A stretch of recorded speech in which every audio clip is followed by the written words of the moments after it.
السلام علیکم ورحمۃ اللہ وبرکاتہ۔ اللہ سے امید کرتا ہوں کہ آپ سب دوست خیر وعافیت سے ہوں گے۔ شعبان کے مہینے کے ونرز کے نام آ چکے ہیں، تو آئیے دیکھتے ہیں کہ کون خوش نصیب لوگ ہیں جنہوں نے اس مہینے کے اندر انعام حاصل کیا۔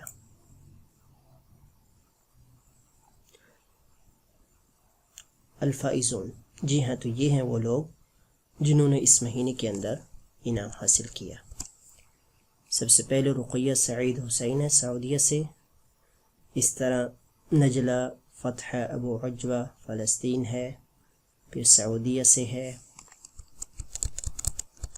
اس طرح عبد الرحمن الغریب مصر سے ہے، منتصر فلسطین سے ہے، اجلال صلاح الدین یمن سے ہے،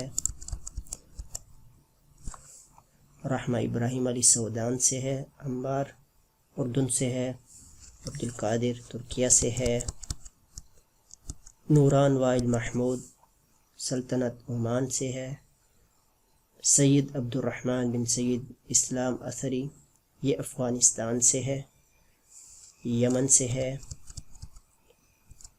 اس طرح سعودان سے، مصر سے، طیبہ ایران سے ہے،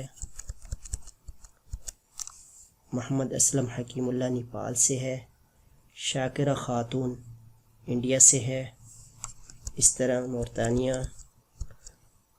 سید بن بشیر بنگلہ دیش سے، اور اس طرح یہ جزائر سے۔ تو یہ وہ ونرز تھے جنہوں نے شعبان کے اندر انعام حاصل کیا۔ تو آئیے دیکھتے ہیں کہ جو ہم نے جوابات آپ کو بتائے تھے وہ جوابات صحیح تھے یا نہیں۔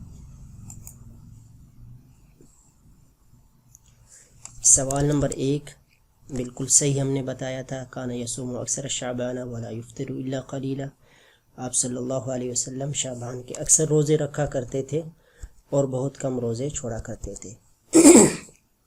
اس طرح ملازمۃ لعادتکم فی الزرع یہ ہم نے بتایا تھا۔ اس طرح آپ صلی اللہ علیہ وسلم کی حدیث الذی لا نبی بعدہ یہ بھی ہم نے اسی طرح بتایا تھا۔ اور اس طرح یہ متی یوم یکون یوم الشک والا جو سوال تھا یہ بھی ہم نے صحیح بتایا تھا۔ 30 شعبان کا روزہ رکھنا شک کی بنیاد پر حرام ہے، یہ بھی سوال اسی طرح ہم نے بتایا تھا۔ یہ بھی بالکل ٹھیک ہے، یہ بھی ٹھیک ہے، یہ بھی ٹھیک ہے، جی ہاں یہ بھی ٹھیک ہے، اور یہ بھی ٹھیک ہے۔ تو الحمدللہ جتنے بھی ہم نے آپ کو جوابات بتائے تھے تمام کے تمام جوابات صحیح تھے، درست تھے، لیکن اللہ کی طرف سے ہماری قسمت میں انعام حاصل کرنا نہیں تھا تو ہم نے انعام حاصل نہیں کیا۔ لیکن جو دینی فوائد ذکر کیے گئے تھے الحمدللہ یقیناً اس سے ہمیں فائدہ ہوگا دنیا میں بھی اور آخرت میں بھی۔ تو اس مہینے کے اندر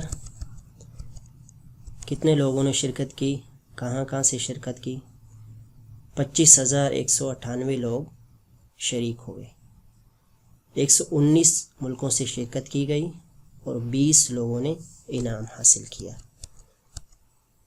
تو میرے عزیز دوستو، جس طرح میں نے آپ کو بتایا کہ انڈیا سے بھی ایک ونر تھا، ایران سے بھی تھا، بنگلہ دیش اور افغانستان سے اور نیپال سے بھی ایک ایک ونر تھا، تو ہم بھی کوشش کریں اس چیز کو سیریس لیں، دینی فوائد کو بھی حاصل کریں، اخلاص کے ساتھ شرکت کریں، اور انشاءاللہ اللہ تعالیٰ سے امید ہے کہ انشاءاللہ ایک دن ہمارا بھی نام آئے گا۔